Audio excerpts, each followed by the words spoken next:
Somewhere in France, about 7,000 years ago, somebody cut a hole in a living person's skull, and that person survived. We know that because the bone grew back around the edges of the hole. We have found hundreds of skulls like this on nearly every continent humans ever walked on. Different people, different centuries, cultures that never met, never traded, never heard of each other, all of them arriving at the same idea. So here's the question nobody enjoys asking. What were they trying to let out? Here's the thing about the ancient world that took me a while to properly understand. There was no word for depression, no word for psychosis, no word for schizophrenia or dementia, or what we'd now call trauma.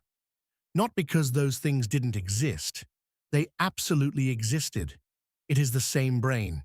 It's been the same brain for 200,000 years. What didn't exist was the idea.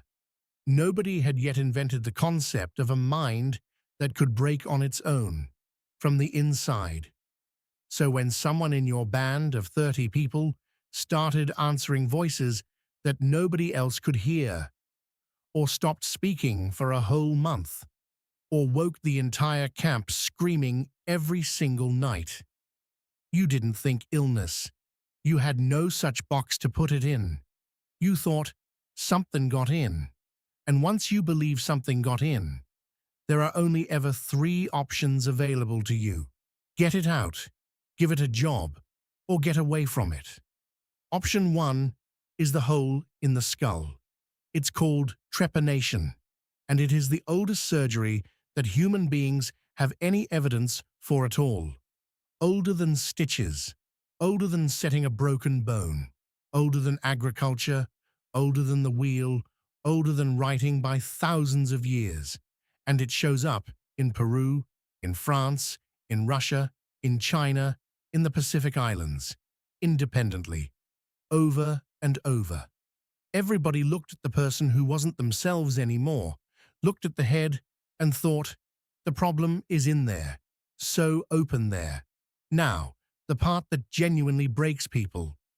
At some Peruvian sites, the majority of patients survived the operation. Not a few, most, which means this was not a panicked mob with a rock and a bad idea. It means somebody had learned where to cut. Somebody had learned how fast to go. Somebody knew about aftercare. Somebody, in other words, had a job. This was a profession before professions existed. But here's what surprised me most. Most of the time, nobody opened anybody's head. Most of the time, they talked to it instead. In basically every hunter-gatherer society anthropologists have ever documented, unusual mental states get a spiritual explanation first. The voices aren't symptoms, they're messages, which completely changes the question being asked about you. Nobody's asking what is wrong with you. They're asking who is talking to you, and what do they want from us? And that reframe decides absolutely everything about how the rest of your life goes. Because a person who is broken is a cost to the group, but a person receiving messages from somewhere else is an asset. Anthropologists have recorded this pattern again and again. The people who see what others don't sometimes end up as the healers. The person you carry your sick child to at midnight.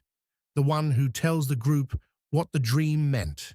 Now, this gets extremely romanticized online, so let me be careful here, because the real version is messier.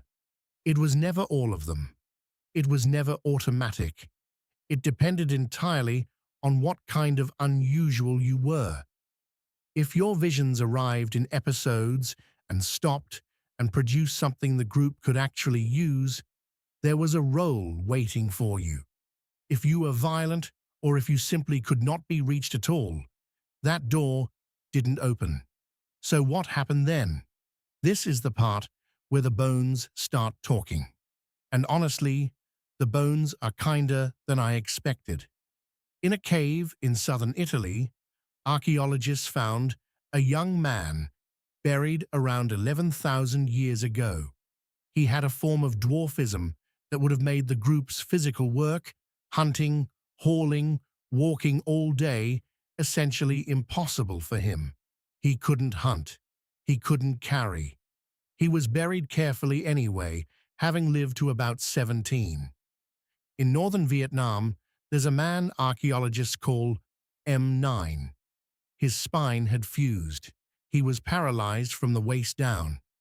He lived that way for at least a decade, which means somebody fed him, somebody moved him, somebody cleaned him, every single day, for 10 years, in a world where every calorie had to be chased down and killed.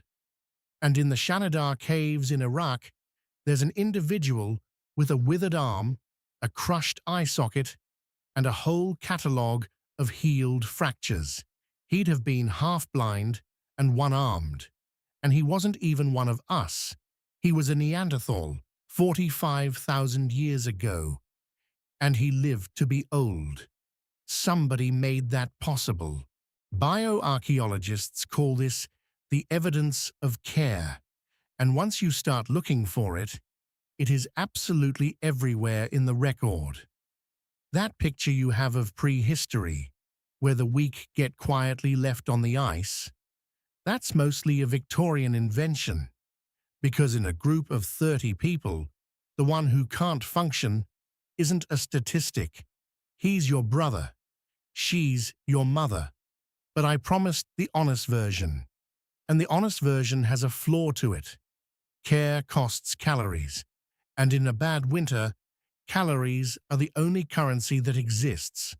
We have ethnographic accounts from the historical period, not the deep past, of groups that did leave people behind, usually the very old, usually during a famine or a long migration nobody could afford to slow down for. And here's the detail that stays with me. In many of those accounts, the person asked to be left. The other flaw is fear, because if someone became genuinely dangerous, there was no cell to put them in. There was no institution. There was no one to call. There was the group. And there was the dark, outside the group, which is why exile wasn't really a punishment in that world. Exile was a sentence. On your own, out there, you do not last a single season. So the real answer to what ancient humans did with people who lost their minds is the least satisfying one. It depended. And what it depended on wasn't how sick you were. It was whether your strangeness could be given a meaning. If the group could make your voices mean something, you were kept. Sometimes you were elevated. If they couldn't make it mean anything at all, you were usually carried anyway, right up until the food ran out, which, if you sit with it, is not that different from what we do now. We just built buildings for it. And we finally invented the words.